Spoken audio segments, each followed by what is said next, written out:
dia a todos. Por favor, o primeiro. Ok. Houve uma pequena confusão quando recebi o convite para esta palestra, era a apresentação de traçado para discussão. Depois foi mudado para uma apresentação mais formal e eu fiquei mais ou menos no meio e preparei uma coisa mais ou menos do tipo do Dário e fazer uma palestra-aula sobre arritmias supraventriculares e ventriculares, o que o Holter pode dar e o que a mais que o eletrocardiograma. Didaticamente, eu estou colocando aqui as arritmias supraventriculares que nós podemos encontrar no eletro, no Holter, é a taquicardia sinusal inapropriada, a atrial, reentradas, fibrilação e flutter atrial. Normalmente, a taquicardia sinusal inapropriada, que não é fácil de a gente, não é identificar, mas caracterizar. Às vezes a gente tem isso daí, num eletrocardiograma, você pega um indivíduo taquicárdico no repouso, no consultório, e você não sabe o que é. O Holter é excepcional para isso. Qual é a característica que tem no Holter? É um ritmo sinusal, só que é taquicárdico sem motivo. Não ocorrem surtos, como a taquicardia por reentrada ou a taquicardia reentrada atrioventricular. E nós temos que afastar causas que podem levar à taquicardia sinusal. Por exemplo, um estresse, uma febre, um DPOC. E a relação do PQRS sempre é 1 para 1. Como a gente diz sempre em medicina, nunca é sempre. Às vezes você pode ter até um caso que eu tive, que eu não vou mostrar aqui porque não era Holter, mas que tinha bloqueio AV do 2º grau do tipo 1, porque o ritmo sinusal era muito alto e a moça não conseguia conduzir 1 para 1. Incrivelmente, eu dei beta-bloqueador, o ritmo sinusal bradicardizou, ela passou a conduzir 1 para 1. Então, isso que a gente diz sempre não é bem assim, mas a grande maioria. Precede o QRS igualzinho, está enroscando essa poronga aqui. Ondas P precede o QRS e diferentes do ritmo sinusal, às vezes podem ser isso, mas é mais comum. Cadê os exemplos, hein? Ok. Taquicardia atrial. Vamos pular isso aqui. Taquicardia sinusal inapropriada. Quando você pega um Holter, simplesmente vendo esta parte do Holter aqui, você já pode observar, olha aqui, a frequência mínima que esse paciente teve, em torno de 70 a 80, e tem momentos que você não tem motivo para ter uma frequência acima de 100. Olha, a taquicardia sempre é desproporcional à situação de momento desse indivíduo. Isso é que caracteriza a taquicardia sinusal inapropriada. Vocês vão buscar isso daí, que não é muito comum, mas vocês vão ver mais do que vocês imaginam. Acima de 100 batimentos por minuto em repouso já chama a atenção. Frequência cardíaca aumenta rapidamente com pequenos esforços, mas sem ter salto, como é na taquicardia por reentrada. A palpitação, fadiga e intolerância ao exercício é a queixa mais comum. E a relação PQRS 1 para 1 e ondas P muito parecida com o ritmo sinusal. Olha esse indivíduo aqui, que ele passou por tudo lá no nosso hospital. Passou pelo endócrino, passou pela psiquiatria, e demorou muito nós acharmos que ele tivesse uma taquicardia sinusal inapropriada, porque realmente ele era muito tenso. Sujeito vermelho, com gesto, estava sempre reclamando da vida e tal. Internado, 122 batimentos às 6h30 da tarde. 169 às 9h15 da manhã andando pelo corredor. Não pode ter um paciente assim. E vocês olhem que é um ritmo sinusal, bonitinho, sem taquicardia paroxística, sem nada. Esse indivíduo tinha isso praticamente sempre. E foi afastado problema de tireoide, foi afastado problema de cianose, de alguma outra coisa, e nós caracterizamos como taquicardia sinusal inapropriada.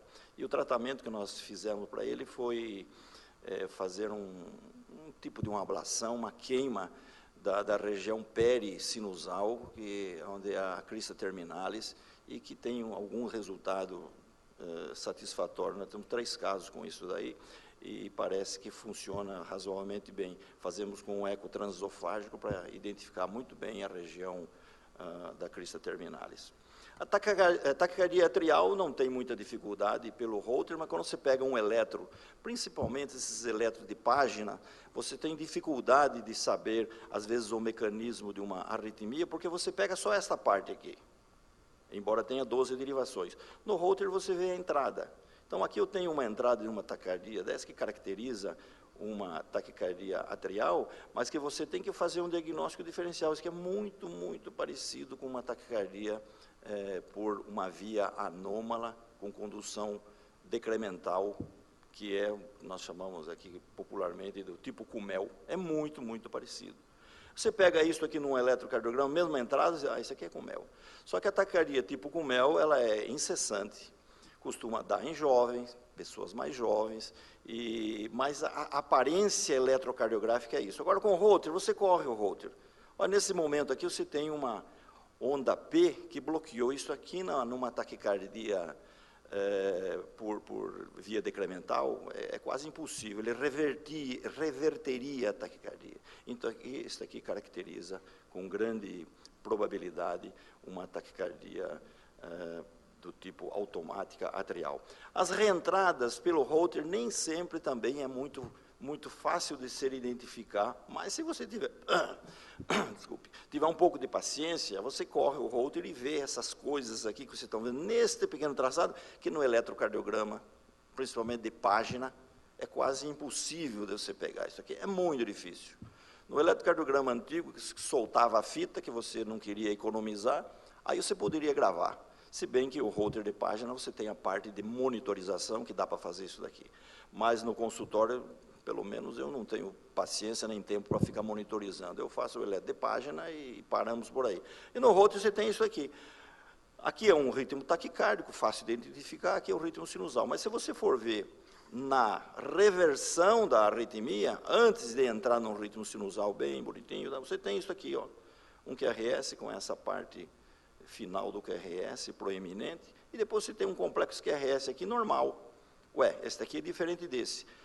Altamente sugestivo, ou comprovadamente, aqui tem uma onda P retrógrada, aqui não tem. Então, ele está ameaçando cortar a taquicardia, ameaçando cortar, e cortou, aqui ele entrou em ritmo sinusal. Isso aqui caracteriza uma taquicardia muito com alta chance de ser verdade, por reentrada e com um RP' curto, uma taquicardia por reentrada intranodal AV. Quando você tem isso aqui no Holter, eu costumo dizer que isso aqui parece que tem um dedo, uma ponta de caneta empurrando o QRS aqui para baixo, que antigamente nem tanto, há uns 20 anos atrás, achava-se que isso aqui fosse como se fosse um teste ergométrico positivo. O doente tinha uma taquicardia, tem um infradesnivelamento do segmento ST, e devido à taquicardia ele tinha uma isquemia. E depois de alguns trabalhos, aí, principalmente de um grupo italiano, há uns anos atrás, demonstrou que este infradesnivelamento que você está vendo aqui, que não é um ritmo sinusal, esse empurrão do segmento ST aqui para baixo, nada mais é do que uma inscrição de uma onda P retrógrada caindo nesse ponto aqui. Isso aqui é altamente sugestivo de ser uma reentrada usando uma via anômala e que o intervalo RP, ou RP', é maior que 100, maior que 70, 80, 100, então ele cai fora do complexo QRS e ele deforma o segmento ST. Num eletrocardiograma do tempo que eu tinha tempo, né, Fábio, que o Fábio me ensinou a fazer isso aqui uns anos atrás, não muitos anos, uma derivação ou intracavitária ou uma derivação esofagiana, vocês podem ver nitidamente, isso aqui é um QRS e esta atividade aqui é uma onda atrial muito grande. Então, vocês, nitidamente, num caso como este, você é capaz depois de identificar que aqui eu tenho um complexo QRS e aqui eu tenho uma onda P retrógrada. Poderia confundir isso aqui com uma taquicardia nascendo em algum lugar do átrio e conduzindo com PR curto? É muito difícil, só se for criança. Mas daí a entrada e a saída num Holter, você é capaz de identificar que isso aqui é uma reentrada usando uma via anômala. Aqui está um um exemplo de Holter, que já vem colorido para facilitar a vida, né, de uma taquicardia supraventricular. Você olha aqui, simplesmente, há uns anos atrás, nós dizíamos assim para o nosso preceptor, isso aqui é uma taquicardia supraventricular. Aí o preceptor virava e falava assim, né, o Fábio falava, não serve isso aí, eu quero saber mais do que isso aí. Taquicardia supraventricular é para a enfermeira, quando na UCO, fala para a gente, está tendo uma... Se bem que as enfermeiras de UCO hoje, às vezes, sabem mais do que a gente, do que alguns. Então, isso aqui é uma taquicardia supraventricular. Qual é o mecanismo? Olhando, olha o que eu já tinha indicado, parece que tem uma ponta de um dedo ou de uma caneta empurrando o segmento ST. Isso aqui, muito provavelmente, é um ritmo por taquicardia, por uma reentrada atrioventricular, porque o RP é um pouco mais longo do que 70, 100 milissegundos, empurrando isso aqui. Muito bem, mas isso aqui, num traçado desse, 3 derivações ainda, seria pior que um eletrocardiograma. Mas você corre o Holter. Quando você vai correr o Holter, você já vê alguma coisa estranha aqui. Um batimento induzindo uma taquicardia, e que essa taquicardia reproduz aquele que eu mostrei anteriormente. E você olhando isso daqui, você nitidamente percebe que tem uma onda delta, uma pré-excitação precedendo cada QRS, torna-se mais fácil. Vocês viram que se eu tenho um eletrocardiograma só com isso, eu tenho, às vezes, dificuldade no PS. Se bem que quem já é mais vivido em arritmia desconfia disso aqui.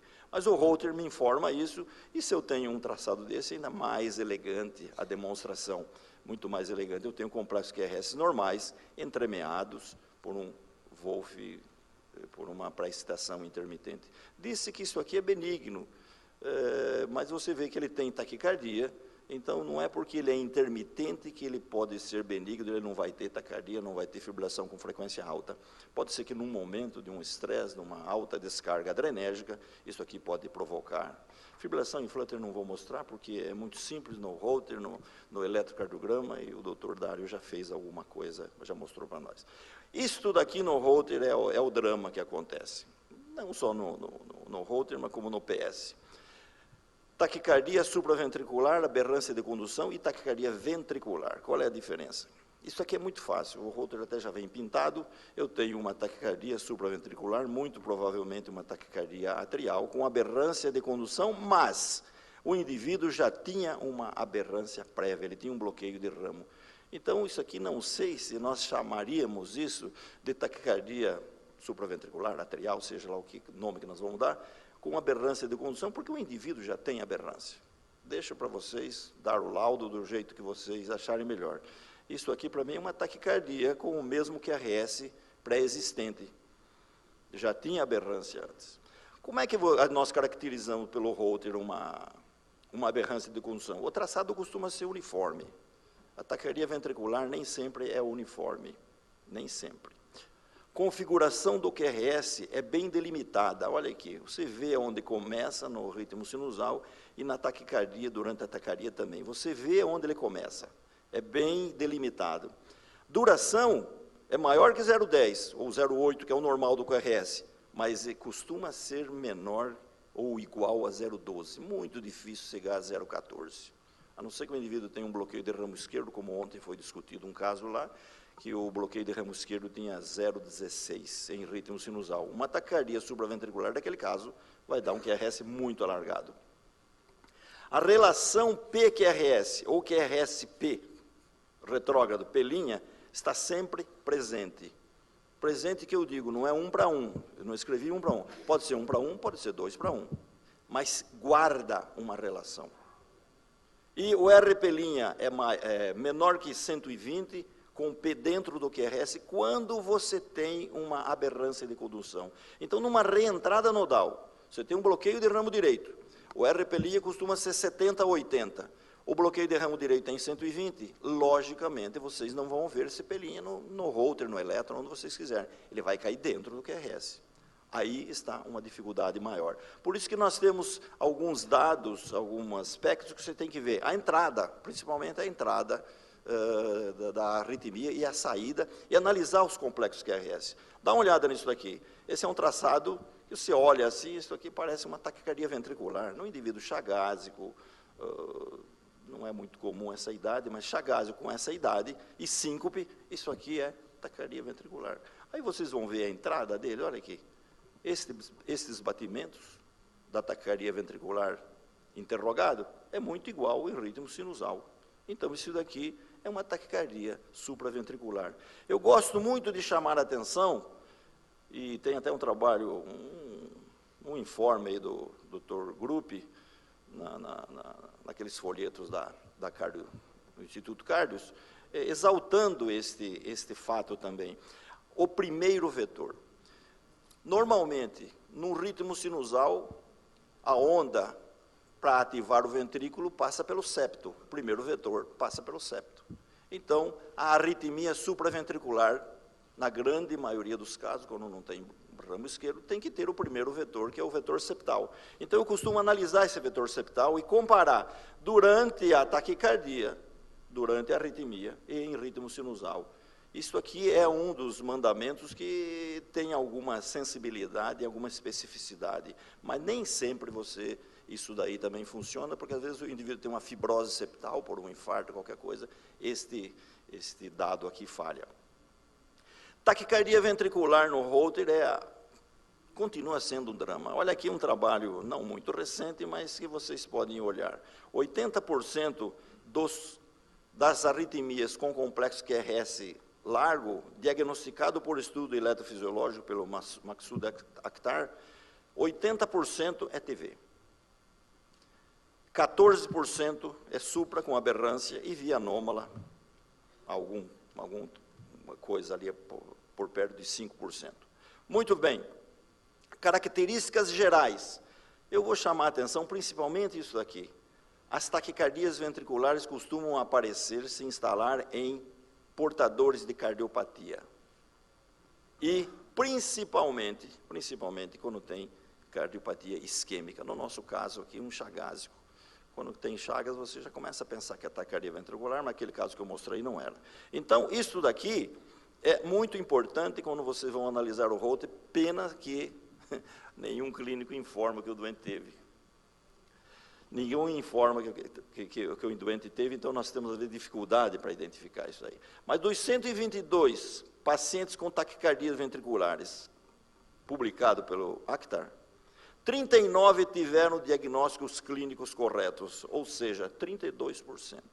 Então, não achem ruim se nós errarmos, com certeza, uma taquicardia ventricular, porque realmente, até hoje, não é fácil de você caracterizar, principalmente num eletro, às vezes, curto, que você não consegue ver. Mas tem uns dados aqui que eu gosto, sempre eu gosto de exaltar. Relação PQRS com dissociação AV em torno de 98%, acho que é um pouco menos, isso aqui eu tirei de um livro aí, mas não acho que seja 98%. Mas não é comum, relação PQRS. Em geral tem o quê? Dissociação AV. Vocês olham um traçado desse daqui, vocês veem, a primeira coisa que você observa, complexo QRS de morfologias ou de amplitudes diferentes. É muito sugestivo de que está caindo alguma onda P nesse lugar e está dando essa diferença. A entrada, a morfologia diferente do complexo durante a taquicardia, muito diferente do ritmo sinusal. Isso é altamente sugestivo de taquicardia ventricular. Ou quando você tem um trechinho desse aqui e depois você tem uma taquicardia ventricular sustentada mais na frente, isso aqui ajuda muito. Você vai medir o intervalo PP, você vai ver que ele tem uma dissociação atrioventricular neste trecho. O P mantém-se a sua frequência e esses batimentos, embora pareçam supraventriculares, ele tem uma dissociação atrioventricular. Poderia fazer um diagnóstico disso aqui, de uma taquicardia não sustentada automática. Mas isto aqui é muito importante, principalmente quando o Holter ainda me traz um negócio desse colorido, sugerindo que seja taquicardia ventricular. Cuidado com esse tipo de arritmia, que é aberrância de condução, mas na entrada de uma taquicardia supraventricular, que vocês estão vendo aqui com o QRS estreito. Isso aqui é uma aberrância e não é taquicardia ventricular. Olha aqui. Mas se vocês analisarem um pouquinho aqui, vocês vão ver que ele tem uma pré-excitação. Então, isso daqui é um fator, um fenômeno de acomodação ele esquenta, aí começa a conduzir um QRS estreito, isso aqui é uma aberrância de condução. Muito obrigado.